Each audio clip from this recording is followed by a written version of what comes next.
You're looking live at Launchpad 39B, where in just a few days, NASA's Artemis II crew will lift off to begin their journey around the moon.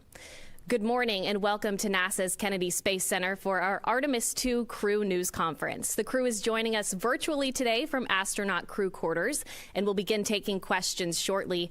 But before we get started, I'll toss it over to the crew for some opening remarks. Reed, take us away. Thanks, Courtney. It's great to hear your voice. Great to see the rocket on the television. I know we're here at the Kennedy Space Center, and every chance we can, we're going out to Pad 39B and just looking at that amazing vehicle that this incredible team has put together. I'll hand it over to Victor. Good morning. It's great to see you virtually, and looking forward to answering all your questions. Good morning, everyone. Things are certainly starting to feel real here at the Cape. Our families joined us yesterday, and we had a chance to be on the pre-test brief for the actual starting of the launch countdown. So we're excited to be a part of all that, and we're excited to share with you today. It's really cool feeling right now. We're just down the hall. Our spacesuits. Since we got here, we've done a dress rehearsal, if you will, getting into the suits. And with the families arriving yesterday, pretty special to take them out to the pad, show them the rock in the daylight, and then again all lit up in its spectacular beauty at night. So back to you, Courtney. Thank you all. We'll go ahead and begin our Q&A portion of this news conference. Our first question comes from Irene Klotz with Aviation Week.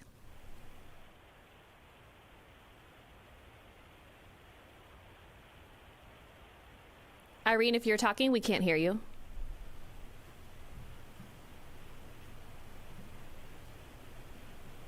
Hi, can you hear me now? We have you loud and clear. Great, thank you. My question is for Reed and Victor. Correct me if I'm wrong, but I don't think either one of you had an opportunity to do any manual flying on your Soyuz and Dragon flights, respectively, and I wanted to just ask a little bit about the Proxox demo that you're going to be doing. If you can describe in some detail who is going to be doing what part of that exercise and what you are expecting the manual control of Orion to be like. Thanks. Well, I'll answer the first part of that with, on the Soyuz, we have to do a hand controller checkout and a thruster checkout when we first get to space, and the Russian commander always does that from the center seat. But in the left seat, I was right next to our translational hand controller by my right knee, and Max Sarayev looked over at me and winked and was like, go ahead and just give it a tap. So I have flown a spaceship manually, and I can tell you it's pretty awesome. Victor, talk about our pod.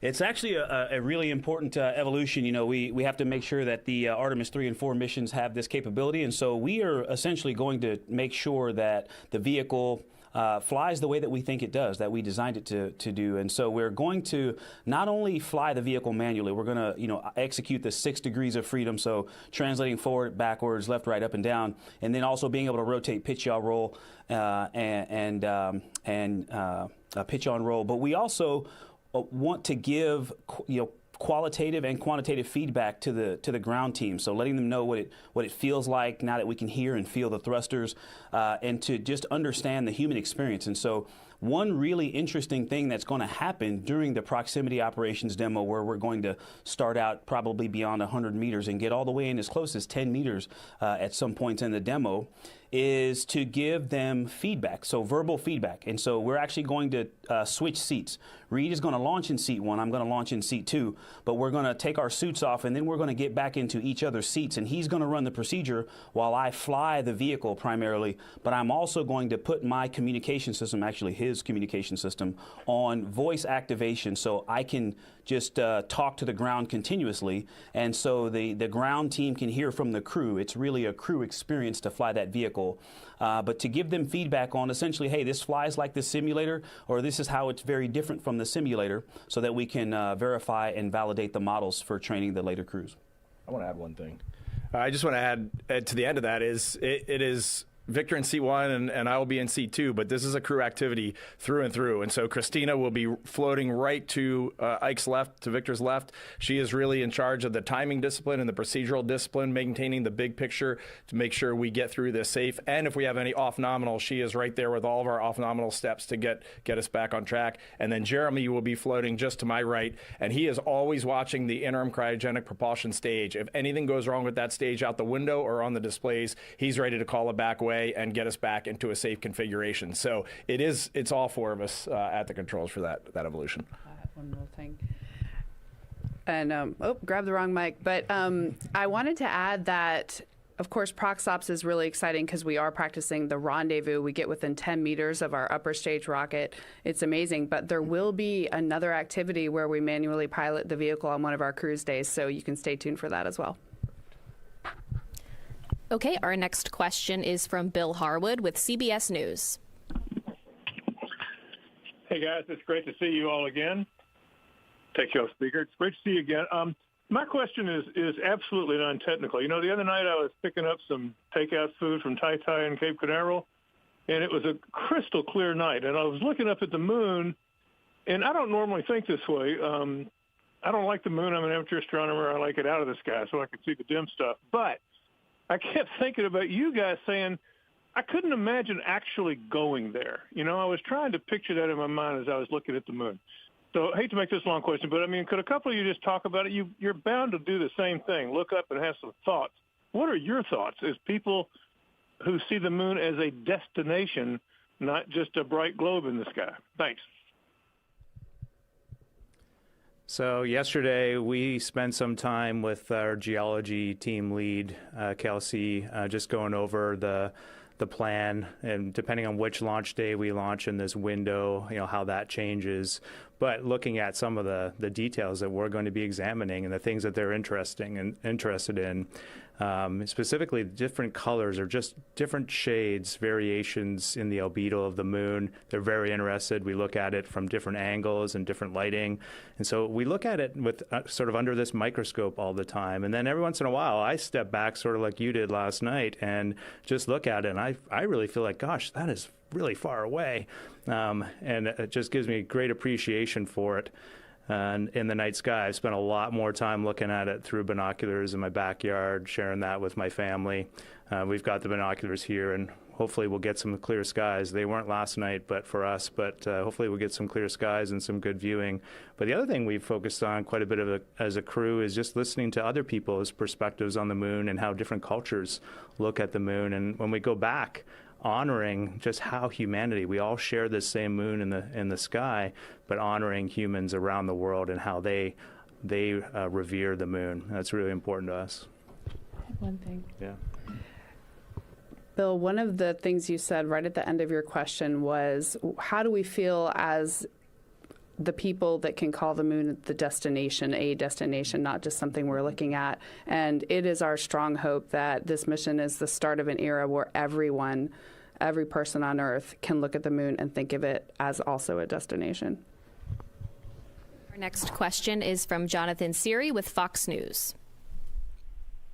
Thank you so much for taking the time, to the entire crew. This question is for anyone who'd like to talk about space medicine. What excites you most about what you'll be able to study beyond low Earth orbit, and how will it inform future deep space missions? I'll start with, it's going to be a touch-off topic, but the camera that Artemis 3 will take and Artemis 4 will take to the surface of the moon is going to be a Z9 by Nikon, and we fought pretty hard to get just that camera on board to see what is the radiation environment in deep space going to do to the sensors on that particular camera so that we can learn about that. We have science experiments on board that are going to be looking at our own cells in our body and also on little test kits, so we'll be able to compare that when we get back. We have radiation sensors in the vehicle that are going to be monitoring the radiation environment for the entire ride out and back. And then we also are going to go into, most likely if we launch on the 1st or 2nd, we'll go into an eclipse period, which will be very stressing for the power and thermal systems on our spacecraft. There's not really a scientific benefit there, but it's a huge payoff to our modeling and what we're going to look at for Artemis 3 and 4. I'll see if anyone else wants to talk some of the details. Just wanted to add that, one of the things that the future Artemis missions are going to do is actually to work on the surface of the moon. And so we also have a fantastic team of exercise folks and operational psychologists that we're going to get to talk to. And even though this mission is not going to the surface, we are starting some of the processes that we think are going to help them be successful physically, emotionally, and mentally in getting ready for service work. Great. Our next question is from Micah Maidenberg with the Wall Street Journal. Hi, good morning, all. Reed, I'd like to ask you to reflect a bit on your role as mission commander. I imagine you may have to make some final calls or tough calls during potentially challenging moments of this flight. Just talk about how you prepare for this job and that responsibility. Thank you so much. I say it every time I get asked this question. I'm flying with Victor, Christina, and Jeremy. We have the best crew that you could put together from NASA and the Canadian Space Agency here. So we really have broken down the specifics of this mission across all four of us. There are times when I have responsibility. There is times when others have the direct responsibility. But at the end of the day, every ship needs a captain.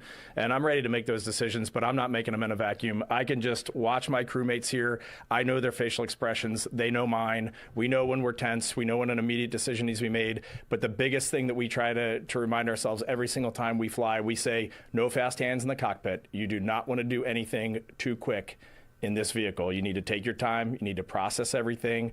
Almost always it pays bigger dividends to move forward than to go backwards. So no fast hands in the cockpit. We're going to go slow, and we have the ultimate trust in each other. And that's how we will get through this. Our next question is from Ken Chang with the New York Times. Hi, thank you.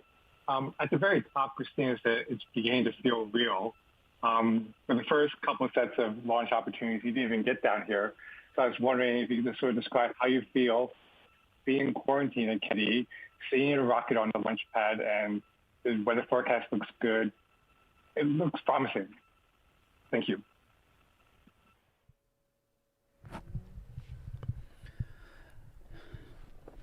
It's great to be here. I think everyone in the crew office loves coming to Kennedy Space Center. It's kind of like, pilots love to be out at the airfield and see airplanes, and so a place where space missions start and some finish is a pretty special place.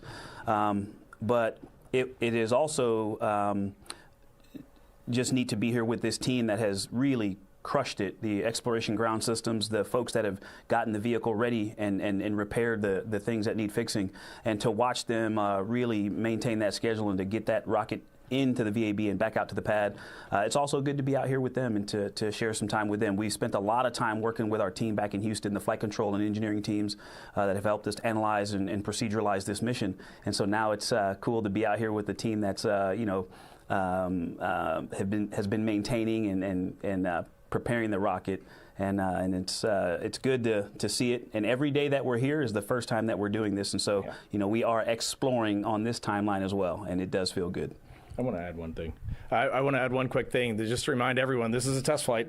This is the first time we're going to try this. This is the first time we're loading humans on board. And I will tell you, the four of us, we are ready to go. The team is ready to go, and the vehicle is ready to go. But not for 1 second do we have an expectation that we are going. We will go when this vehicle tells us it's ready and when the team is ready to go. So we might go out to the pad and we might have to try again a few more times, and we are 100% ready for that. Our next question is from Anthony Leone with Spectrum News. Good morning. Thank you so much for taking our questions.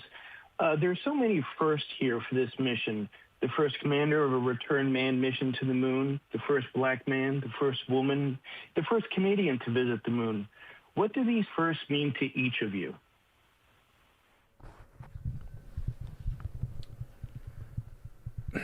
It's a great question. It's one that we do think about it a lot. We always say that we are not doing this for the superlatives. We're doing this because it's a unique opportunity. We are going for all and by all. This is what NASA embodies. This is what the space program around the world embodies, and we are proud to be a part of that journey. I think what's neat to me about that question is each one of the four of us, we carry a whole lifetime of experiences and perspectives.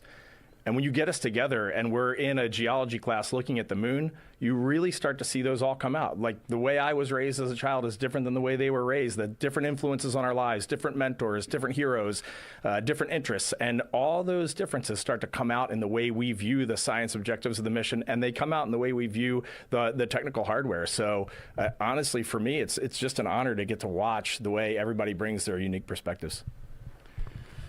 It is a big question, and I want to highlight, I guess, maybe one facet of this is the tension, I call it. I live in this, this dichotomy between happiness that a young woman can look at Christina and just physicalize her passion or her interest, or even if it's not something she wants to do, she can just be like girl power, and that's awesome. And that young brown boys and girls can look at me and go, hey, he looks like me and he's doing what? And that's great. I love that. But I also hope we are pushing the other direction, that one day we don't have to talk about these first, that one day this is just, and I listen to this, that this is the human history. It's about human history. It's the story of humanity, not black history, not women's history, but that it becomes human history. Everything I've heard from my crewmates really resonates. Thank you guys for those amazing words. Something to add is that although it is something to celebrate, a bunch of firsts, that's definitely not necessarily telling the whole story. And it's also not about celebrating any one individual. If there is something to celebrate, it's that we are at a time when everyone who has a dream gets to work equally hard to achieve that dream. And we're at a time where we've recognized the importance of, if we are not going for all and by all, we aren't truly answering all of humanity's call to explore. That, to me, is what's worth celebrating.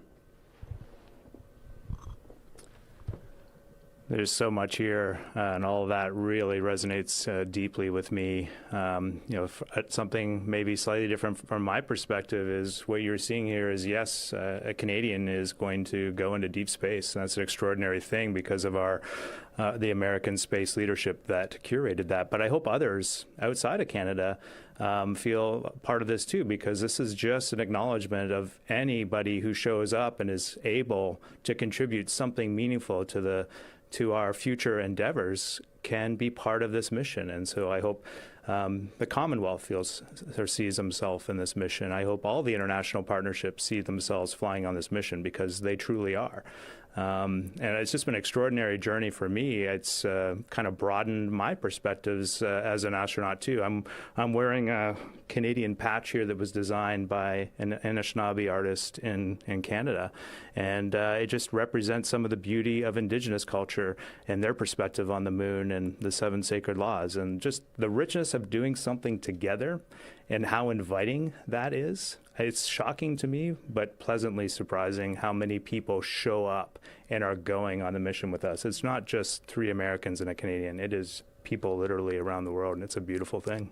And we're going to go do something very real, very challenging, and that's what will make it inspiring.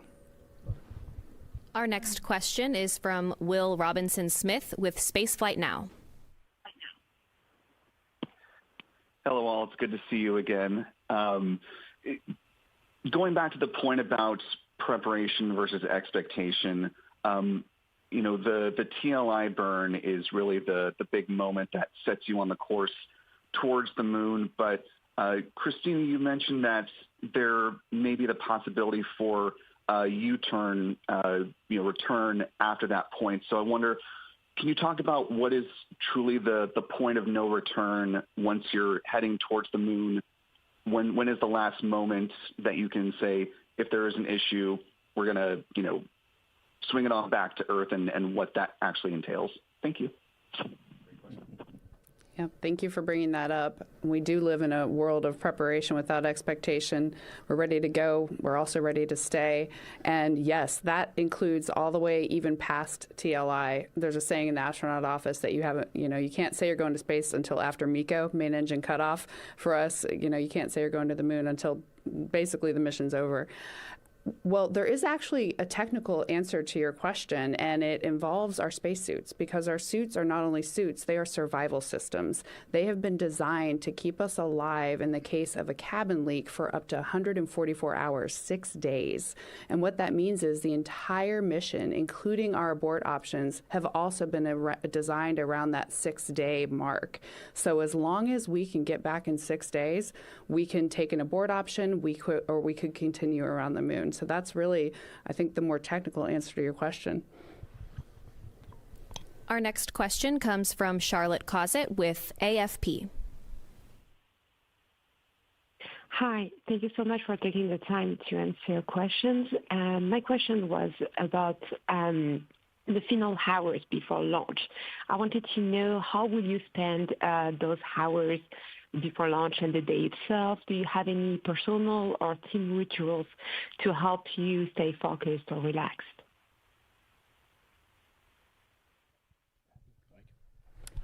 You know, it is actually a very long day. We wake up about 8 hours before launch, and there's a pretty tight schedule of things to get out there, some of which you're going to see when we walk out of the Neil Armstrong Operations and Checkout Facility crew quarters and come out of that elevator that you've seen crews come out of for years. That's amazing to be here and get to do that.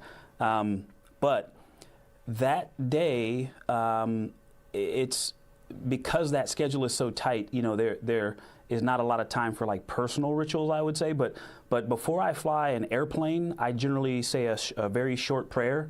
And then I try to send my family a note to tell them that I love them. And so one of the neat things about this is a tradition we started is our families are outside the building when we walk out. And so that is the moment that I'm going to get to tell them I love them instead of sending a text message or a phone call. I get to tell them I love them, and then I'll still say my prayer before we all get into the vehicle. And then that way I can focus on that timeline and making sure that the launch control team is not waiting on us, the crew.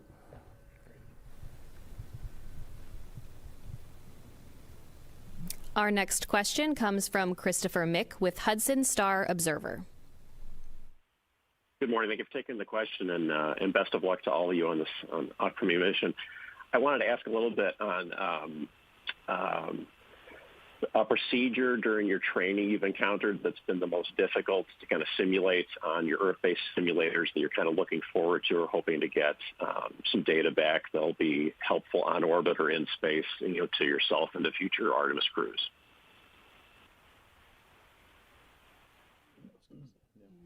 I think Christina will take the second half of this. One thing that we really have realized, I love this question. It actually got us thinking. But one thing that we have noticed is that as we go through all, this is a first flight. And not every procedure, to the best of our verification method, it's sound. It's 100% ready to go. We should be able to run that procedure without any misgivings. But we have found that this is a first flight, and basically every time we send a command to this vehicle, we take ownership of this vehicle, we have to think about what we are doing right now. So as we're running through these procedures, we have to be thinking at all times, every single step, what are we doing, what are we asking of the vehicle, and what is it telling us in response? And then we also have had to build a tremendous amount of communication and trust with our mission control team in Houston. 3 of us have flown on the International Space Station. We have operated with mission control for months, if not years of our lives. We know how this process works.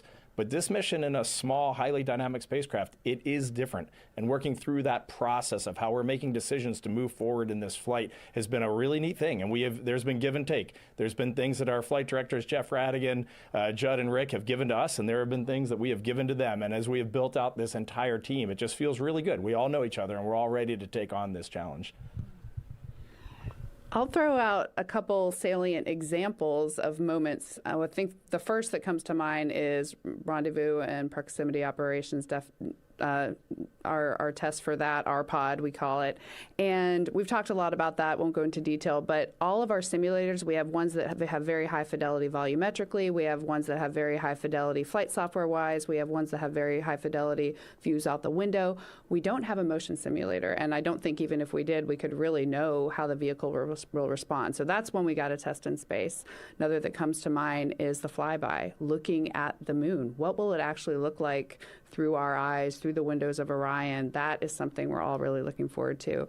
And some of the other big ones are our life support systems. We will be venting the carbon dioxide that's removed from our breathing atmosphere inside the vehicle the entire mission. That was not done on Artemis 1, and it does have some effects on our navigation and guidance. So we'll have to get to space to really see how that affects the vehicle. And if I'm going to say a fourth, I'm going to go with the exercise device, because it is a very small spacecraft, and not all of us are very small. And when one person exercises in there, it will be very interesting to see how that affects the rest of the spacecraft, what we can do while that's going on. Does it keep our solar arrays safe enough with all that dynamic motion? There's a lot to learn there, and so many things are new. Those are kind of the big ones that none of our simulators can adequately address on the ground. Can I add one? Just one real quick thing too. Just we have a fantastic training team that has helped us to get to this point, but also I want to just put a plug in for training systems like simulators. One thing, it's not a procedure, but across all of the training, the ability to stop and restart a simulator or run it fast to get to a certain point, that has been something that has been a challenge, and something I think we're going to have to really push on and do better in the future missions. Our next question comes from Jackie Waddles with CNN. Hi, folks. Thanks for doing this. Good to talk to you again. Quick question for Victor, a kind of follow-up on Irene's question. I understand, like, during these prox ops, you'll be evaluating the craft on the Cooper-Harper rating scale. I'd love if you can tell us a little bit about what that is, and if you have an idea going into this of how you'll be rating the vehicle, or if you're expected to be surprised. And then, since you'll all be involved in prox ops, I also wanted to ask, I think I understand this correctly, that there won't be rangefinders, so you'll be doing some kind of analog calculations here. I'd love to just hear a little bit about how you guys are going to coordinate on that and what you're expecting. Oh, wow. Yeah, Christina reminded me we don't have a whole lot of time, because I love talking about this. So we will be using the modified Cooper-Harper scale. Cooper and Harper wrote this report about how to evaluate aircraft, and it's a great report. It's actually not super long, so you may want to reference that to get some of the points out. But you get a number out of it. It's a scale that starts with is the situation controllable, and then you go through, is it adequate, it's suitable. Do you get just the minimum performance, or do you get the desired performance? And it's essentially a scale. The lower the number, 1 is better, and 9 is not good, not controllable. And the pilot comments, the things that the people say, are the other data. So you get a number, and then the comments from the crew. And that's why I think it's really important, even though I'll be a hot mic, I think all 4 of us making comments about what we see, hear, feel, because it's an integrated system, is going to be one very important part. And you touched on something that's very important, and I think is a huge statement of trust from the agency to this crew, is we will not have a range finder. There's no data that tells us the range between us and ICPS. We will be using subtended angles, how big the upper stage looks out the window or through a camera. And so we are the primary hazard avoidance system, these eyes and our assessment of how close we are. And we've been training for that for years. Actually, before we started official training, we were doing human-in-the-loop tests for this demo, and so we've been able to get lots of practice doing that. Sometimes the simplest stuff is the best. Our next question is from Joey Roulette with Reuters. Hey, thanks guys for doing this. Victor, I'm really fascinated by that description you just gave right there, and I had a quick follow-up. Can you just explain why it's so important for crews to get into manual controls for these types of spacecraft, kind of in an age where everything's automated these days? And then for the whole crew, real quick, I just had a broader question that you guys have probably been asked a billion times, but why is the U.S. going back to the moon, and why, as folks in D.C. will say, why is it important for the U.S. to get there first before other countries? Thanks. Yes, I'll take the easy flying question and then pass it on to my awesome crewmates. So, I'll put it in terms of, something we're seeing around the metroplexes around the country, these automated taxis and self-driving vehicle services. You see, before they're allowed to operate autonomously, they have a driver sitting in the front seat. And sometimes they're just a safety observer. They're there to make sure that the thing doesn't go off the rails, or, take the construction and just decide that it's going to divide by 0 and plow through the intersection or something, or that it can actually distinguish red and green and stop when it's supposed to stop and go when it's supposed to go. it's kind of like that. We want the automated systems to work, but we also want a crew to be able to jump in and to, you're not always going to manually dock, but you may need to manually stop a docking that is not going well and be able to get to a safe, holding point. And so we want to make sure that this system is ready and it can control the vehicle the way we expect it to, so that we can be comfortable letting an automated docking happen on the future more complex missions.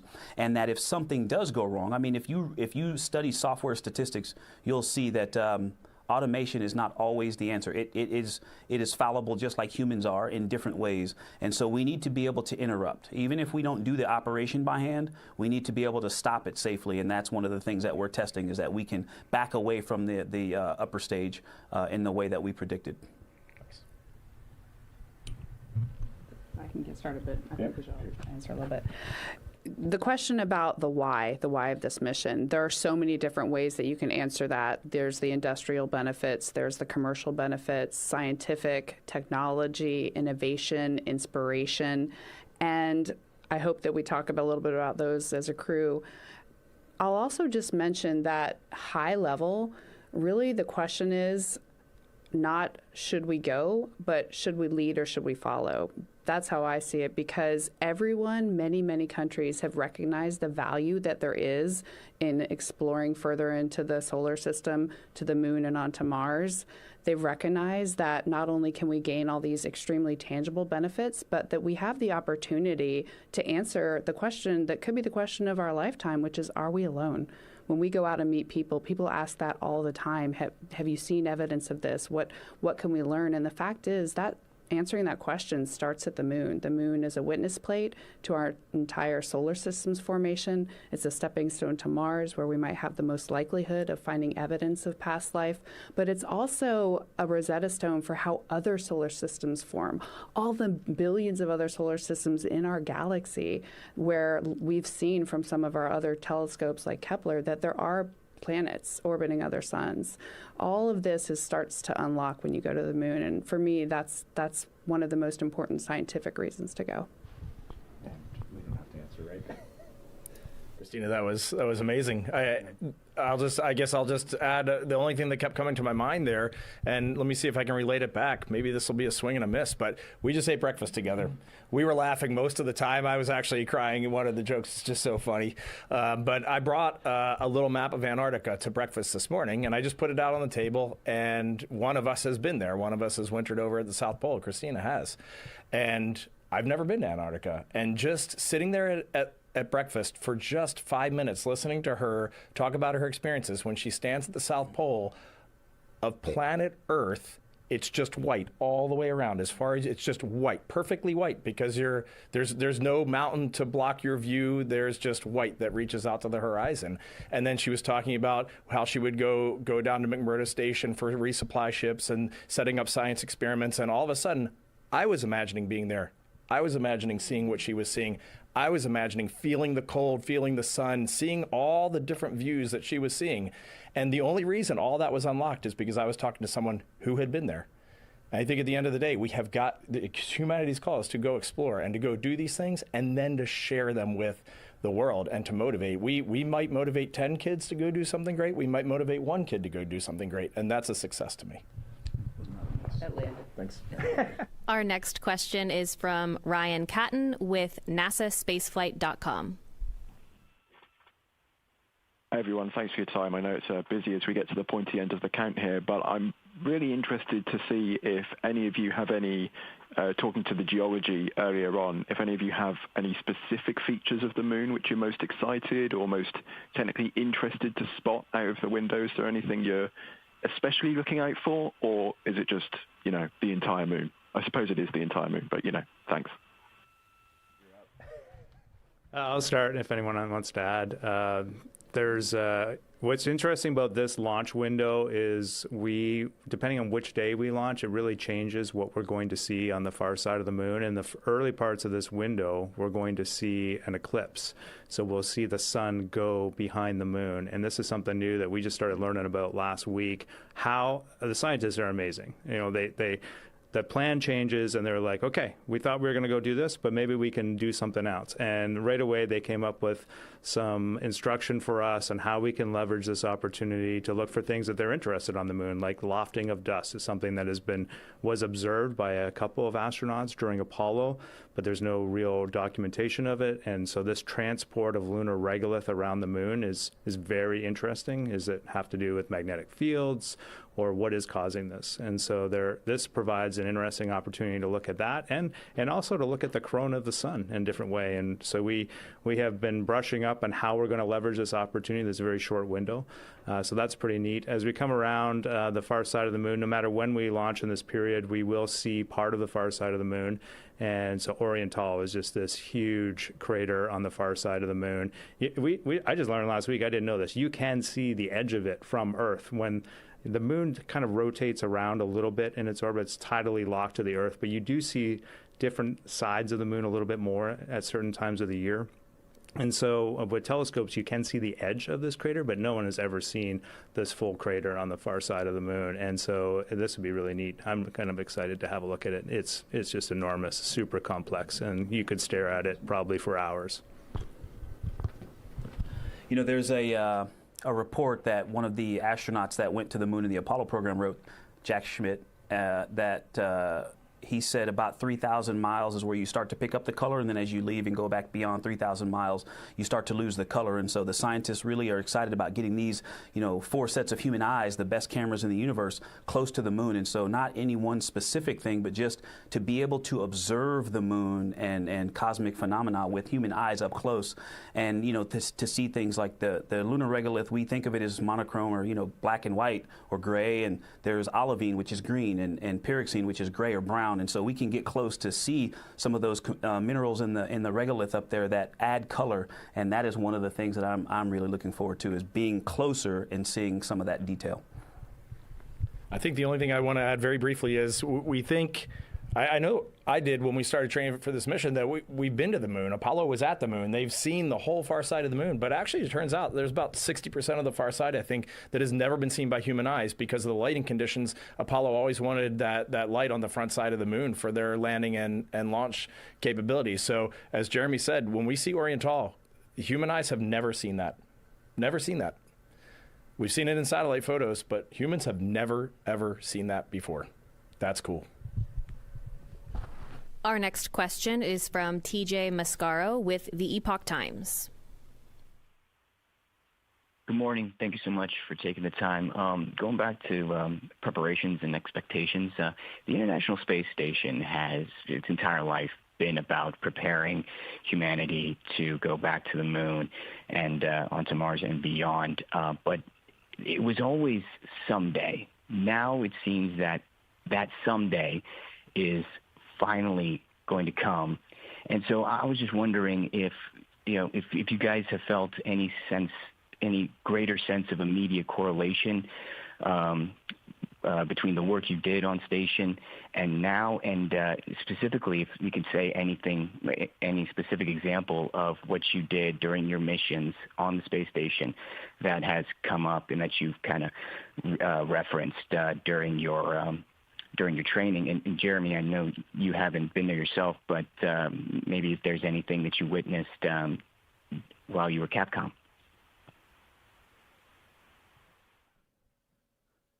I kind of tuned out because I thought I wasn't going to have to answer this one, so maybe I'll go last. We see the signs. As soon as you highlighted the International Space Station, I hope we all smiled. You see the signs of it everywhere. That is the platform that we have lived and worked on, and that is really our training base for the last several decades, 25 plus years, to get us venturing deeper into space, and now the time has come. I want to highlight, just in the last few weeks, the administrator has announced plans for moon base and has kind of reshuffled a little bit the Artemis architecture. And what that did is that fired us up. That gave us a lot of hope. We just changed our schedule last week to meet with our training team and the astronaut office to go through all the things that we want to feed forward into Artemis 3, training nuances, because all of a sudden the tempo has picked up and we are fired up. We're ready to go. We're ready to help that team. Our motto from day one has been help Artemis 3 succeed. And really, we're getting ready to see that. The toilet on board Orion is on the International Space Station. A lot of our suit parts have been tested on the International Space Station. Our CO2 scrubbing, the amine swing beds have all been tested on the International Space Station. So that system has been a great test bed for us moving forward. And all of us have had our hands on those. We have Capcommed. All of us are capsule communicators communicating with the crew on the International Space Station. And I was actually texting Jessica Meir this morning. She wrote back. She's really excited to talk to us on the loop. She's up on the International Space Station right now. So I feel like sometimes we think of the space station as really far away. And it is kind of unique that for us, we feel like the space station is just our friends up there. And it's a place that we've lived and worked. And it does not feel that far away for us. So it's really cool to highlight the great work of the International Space Station. Okay, our next question is from Alexis Arango with WTMO. Hi, question. What excites you most about NASA's visions for the sustained presence on the moon, and how does it feel to know that you are helping lay the foundation for everything that comes next?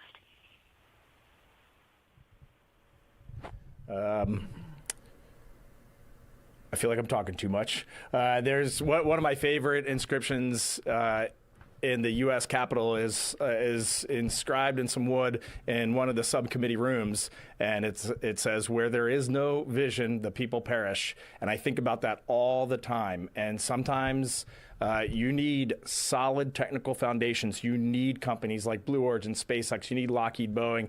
All these companies are out there right now doing amazing things, and we have a lot of smaller companies that are successfully landing on the surface of the moon, and that is all going to pick up.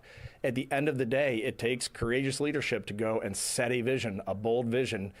Kennedy did it in the 60s, and we reaped huge rewards. And we feel like we're at the cusp of this happening again on an international stage. And so I think, to me, that's the thing. That's the thing that feels right now, is there is a vision, and it is a workable vision. We have the budget. We have the capability. And right now, for the first time in human history, we have a diverse industrial base around this world that can actually enact and enable this mission and turn these dreams into reality.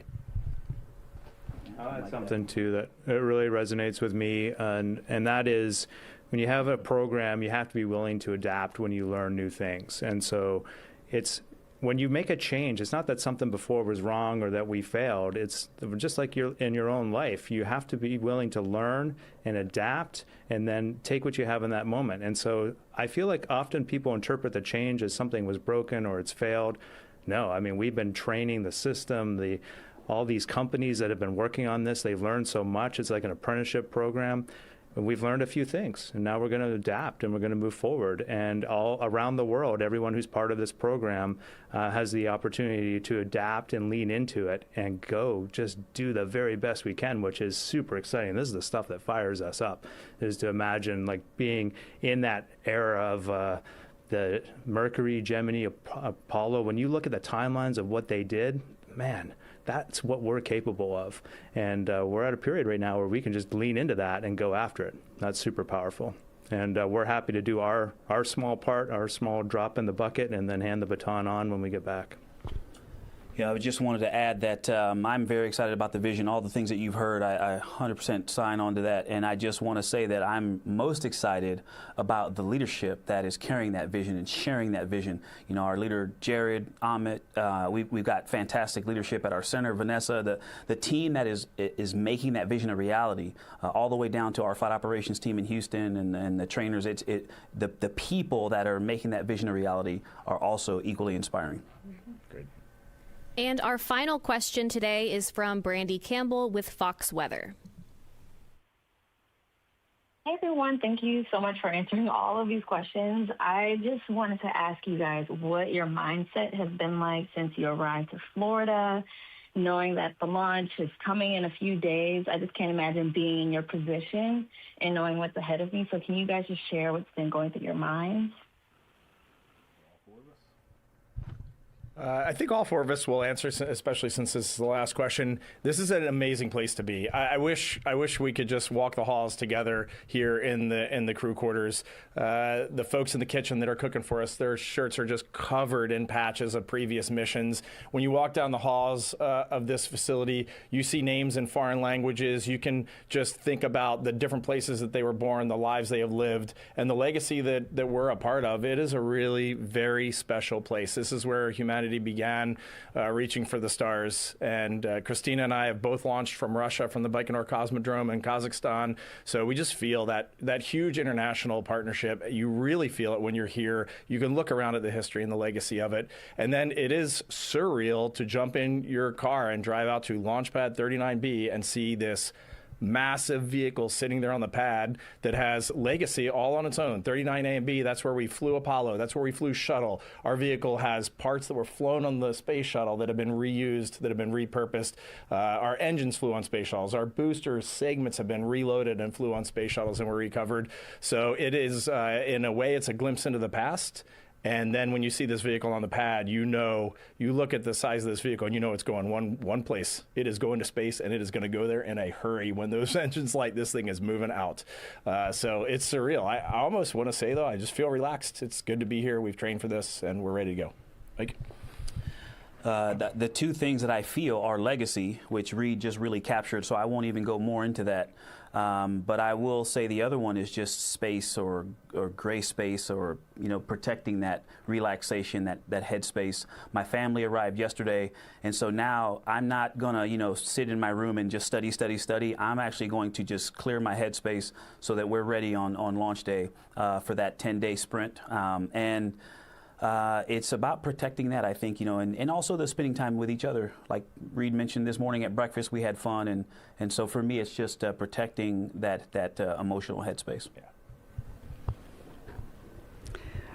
I feel a lot of what's been shared already, and something that has come to mind several times being here at Kennedy and actually living here prior to a launch is the time that I came here with my family when I was around 10 or 11, and I often cite that trip as what cemented my interest in the space program.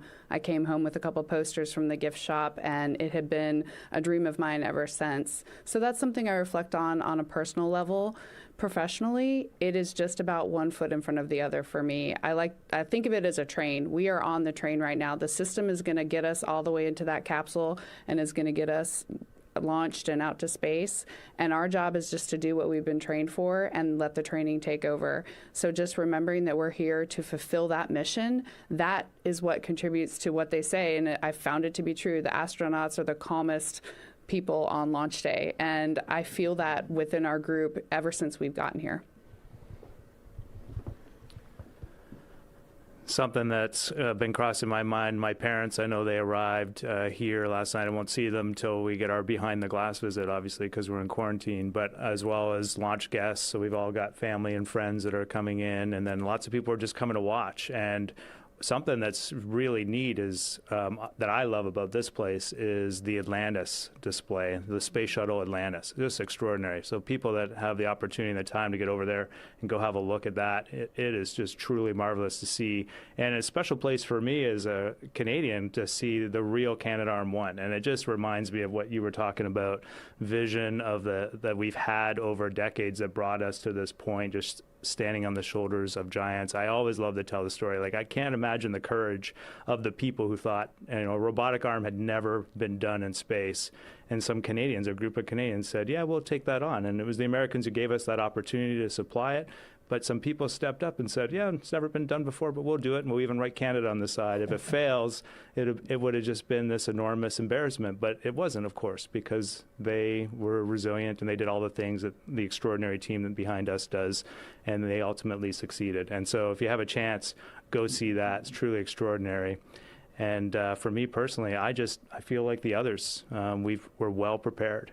We're so fortunate to have an extraordinary team behind us that put us in a place where I just feel ready to go. All right, before we wrap up today, we'd like to give the Artemis II crew a moment for any closing remarks. Go ahead. It's hard to close this. It's hard to close this out. We really, I think we just need to close with I'll start with two words: gratitude and savor. We are savoring every minute of this, but I think our teams are savoring every minute of this, and I hope the world savors a little bit of this as well. And then gratitude. This is an international partnership. It is the whole world working together.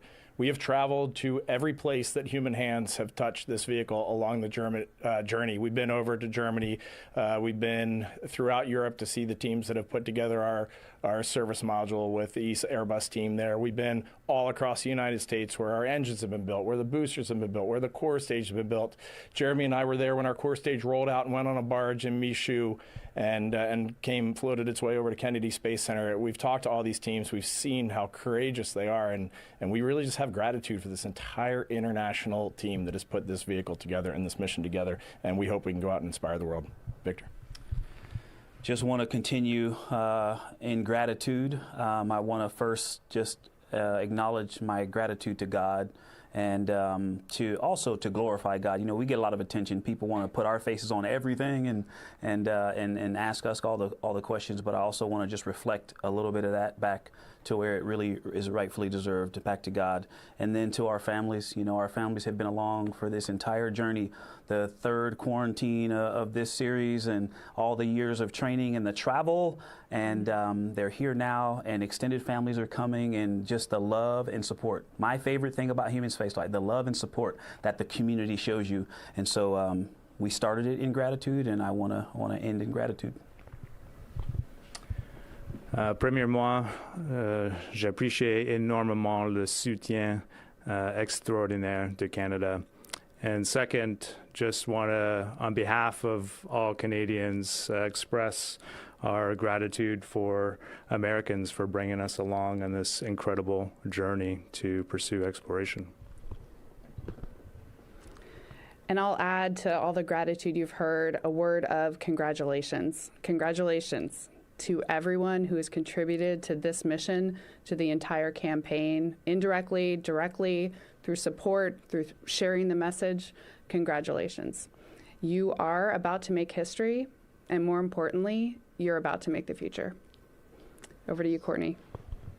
All right, that'll wrap up our news conference today. To our Artemis II crew, we are so proud of you. We're rooting for you, and we can't wait to see all of the incredible things you'll accomplish on this mission. Next up in our series of briefings is our L-3 briefing coming up today at 2 p.m. Eastern, so we'll see you back here very shortly. And as always, you can keep up with all the latest mission news and events at nasa.gov. Thanks for joining.